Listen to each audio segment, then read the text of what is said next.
যোৰাবাটৰ যি কৃত্ৰিম বানপানীৰ সমস্যা, এই সমস্যা আজি বা এটা বছৰৰ নহয়, এই সমস্যা 20 বছৰ ধৰি আপোনাৰ যোৰাবাটবাসী বা উত্তৰ পূৰ্বাঞ্চলত যাতায়াত কৰা বা উজনি নামনি যাতায়াত কৰা সকলো যাত্ৰীয়ে এটা ভুগি থাকিব লগা হৈছে।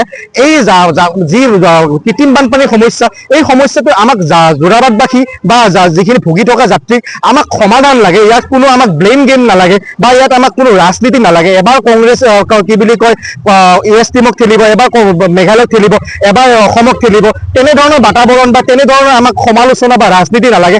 আমাক মাত্ৰ লাগে সমাধানসমূহ কেনে হয়। আজি 20টা বছৰে আমি আয়ুক্তসকলক আমি ছাত্ৰ সন্থাই স্মাৰকপত্ৰ প্ৰেৰণ কৰি আহিছোঁ, কিন্তু তাৰ পিছতো কোনো আপোনাৰ গ্ৰাউণ্ডত আহি কেনেকৈ কৃত্ৰিম বানপানীটো সমস্যা সমাধান কৰিব পাৰি তেনেকুৱা কোনো ধৰণৰ আমাৰ কাম আমাৰ পৰ্যবেক্ষণ হোৱা নাই বা আমি দেখা পোৱা নাই। কিন্তু এইসমূহ বিষয়ত আমি যেতিয়া স্মাৰকপত্ৰ আমি লিখি পঠিয়াওঁ, তেতিয়া আমি গোটেইখিনি বস্তু আমি তথ্য সহকাৰে আমি প্ৰদান কৰোঁ, কিন্তু তাৰ পিছতো কিন্তু সমাধান নহয়। আমি সমাধান বিচাৰিছোঁ, কাৰণ চাওক, এজাক বৰষুণ দিয়াৰ লগে লগে যেতিয়া উজনি নামনিৰ যিখিনি যাত্ৰী বা আপোনাৰ ৰোগী আপোনাৰ হস্পিটেল গৈ নাপায়, ছাত্ৰ ছাত্ৰী আপোনাৰ স্কুল গৈ নাপায়, কলেজ গৈ নাপায়, আৰু যিসকল আমাৰ যোৰাবাটৰ স্থায়ী নিবাসী তেখেতসকলে যি অটো চালকে হওক বা দোকান পোহাৰ হওক বা দিন হাজিৰা কৰা মানুহখিনিয়ে যেতিয়া এজাক বৰষুণে লগত 2-3 দিনলৈকে ডেইলি কাম কৰা যিটো পথ, সেই পথটো বন্ধ হৈ যায়। সেইকাৰণে আমি চৰকাৰক অনুৰোধ কৰিছোঁ যাতে এনেধৰণৰ যি সমস্যা, এই সমস্যাটো এটা মূল সমস্যা হিচাপে বিধানসভাত আলোচনা কৰক বা চৰকাৰে কিছু ব্যৱস্থা লোৱাৰ, কিছু পদক্ষেপ লোৱাৰ বা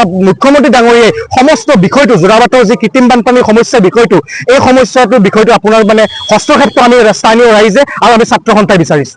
মেঘালয় যি কাৰো কাৰবাৰ গোটেই পাহাৰ কাটি খাস্তাং কৰি ষ্ট্ৰীম বহালে গোটেই পানীখিনি নামি আছে। মেঘালয় ড্ৰেইনিং ব্যৱস্থাটো ভাল নহয়। ইয়াৰ আগতে আমি মাত মাতিছিলোঁ যে অন্ততঃ যোৰাবাটৰ পৰা একদম দিগাৰু নদীলৈকে ড্ৰেইনটো ক্লিয়াৰ কৰক, পানীখিনি ওলাই যাব।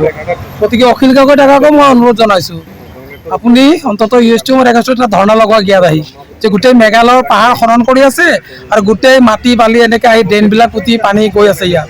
জলবোমাৰ কাৰণে কালি কিমান হাৰাশাস্তি, গোটেই আমচিঙৰ গাড়ীবিলাক গৈ আছে, গোটেই বৰষাতৰ গাড়ী ওলাই আছে।